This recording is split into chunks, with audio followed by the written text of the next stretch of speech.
Assalamualaikum warahmatullahi wabarakatuh. Pada video kali ini, saya akan mengulas kegiatan yang dilakukan selama PPL Mandiri dari rumah yang diselenggarakan oleh Fakultas Ilmu Tarbiyah dan Keguruan Universitas Islam Negeri Wali Songo, Semarang. Perkenalkan, nama saya Ahmad Isul Haq dengan NIM 180361008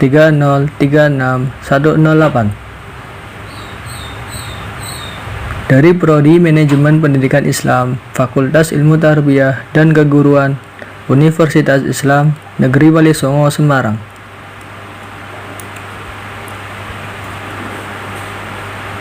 Pada minggu ke-1 dalam kegiatan PPL Mandiri dari rumah ini, saya akan mengulas tentang kegiatan pengolahan koleksi perpustakaan.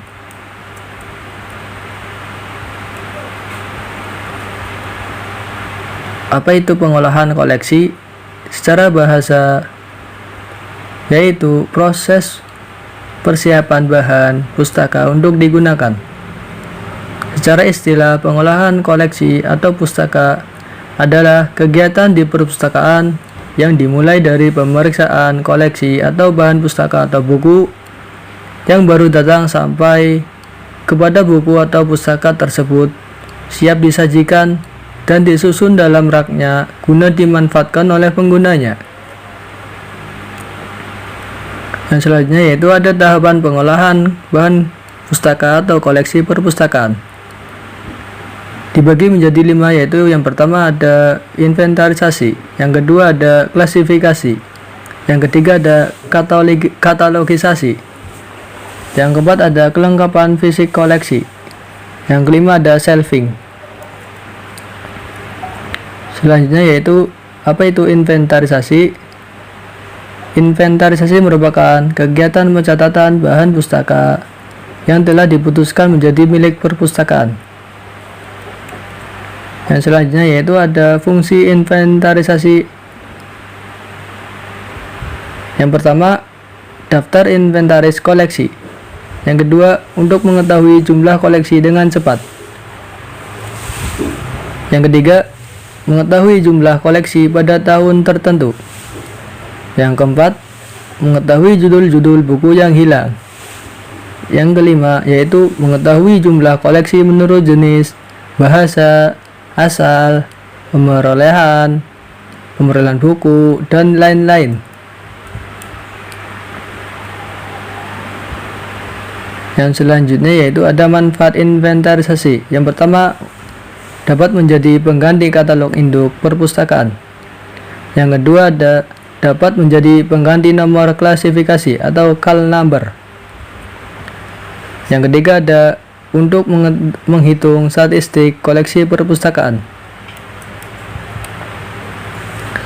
Selanjutnya yaitu kegiatan inventarisasi meliputi yang pertama ada pengecapan atau pemberian stempel. Yang kedua, pencatatan di buku induk. Yang ketiga, pemberian nomor induk.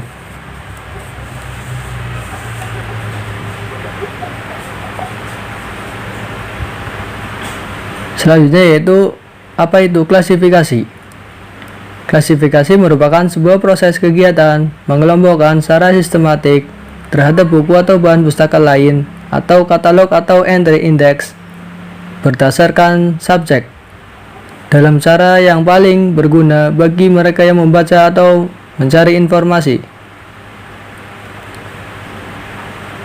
Selanjutnya itu ada fungsi klasifikasi, yaitu yang pertama sebagai sarana penyusunan bahan pustaka di rak. Yang kedua sebagai sarana penyusunan entry bibliografis dalam katalog tercetak, bibliografi dan indeks dalam tata susunan sistematis. Selanjutnya yaitu ada tujuan klasifikasi. Yang pertama untuk menentukan lokasi bahan pustaka di dalam jajaran koleksi perpustakaan sehingga memudahkan temu kembali informasi. Yang kedua ada untuk mengumpulkan semua bahan pustaka yang memiliki subjek yang sama dalam satu jajaran koleksi. Yang ketiga, untuk memudahkan dalam penempatan buku baru dan untuk kepentingan penyiangan. Yang terakhir, ada untuk memudahkan cacah ulang.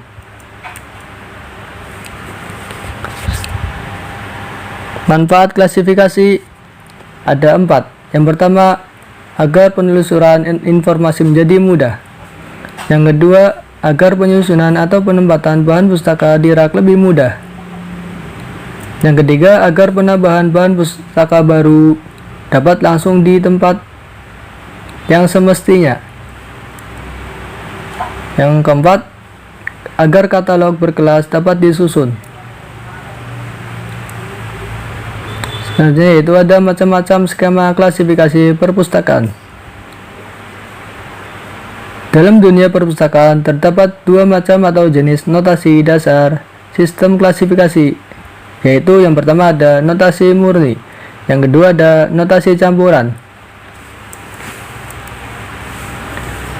Notasi murni yaitu yang hanya menggunakan salah satu dari huruf, angka, atau tanda-tanda lain secara konsisten.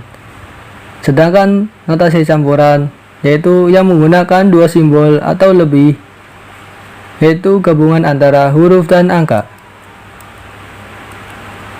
Next.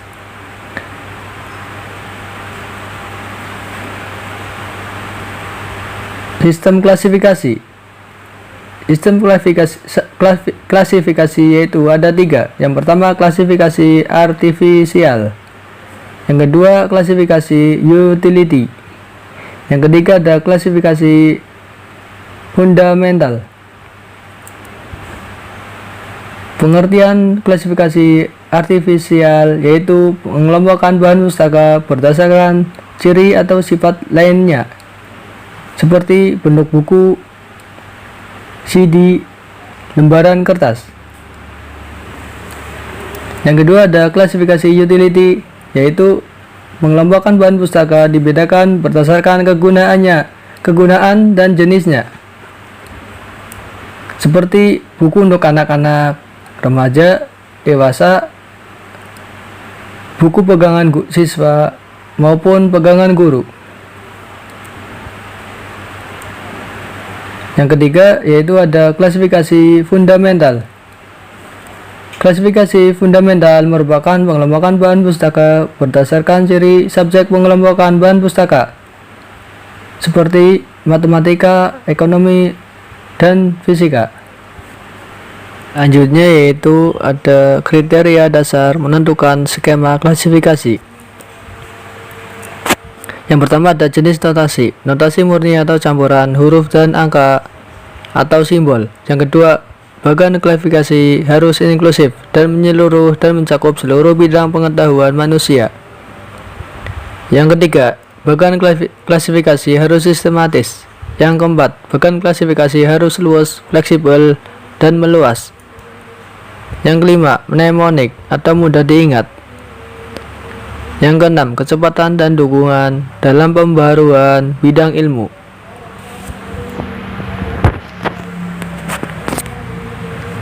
Terima kasih ya teman-teman sudah menonton pembahasan materi kegiatan PPL Mandiri dari rumah pada minggu ke-1 tentang tahapan pengolahan koleksi atau bahan pustaka perpustakaan.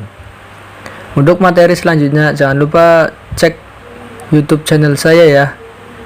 Untuk pembahasan materi tentang tahapan pengolahan koleksi atau bahan pustaka selanjutnya ya teman-teman, dalam kegiatan PPL Mandiri dari rumah minggu kedua ya teman-teman. Assalamualaikum warahmatullahi wabarakatuh.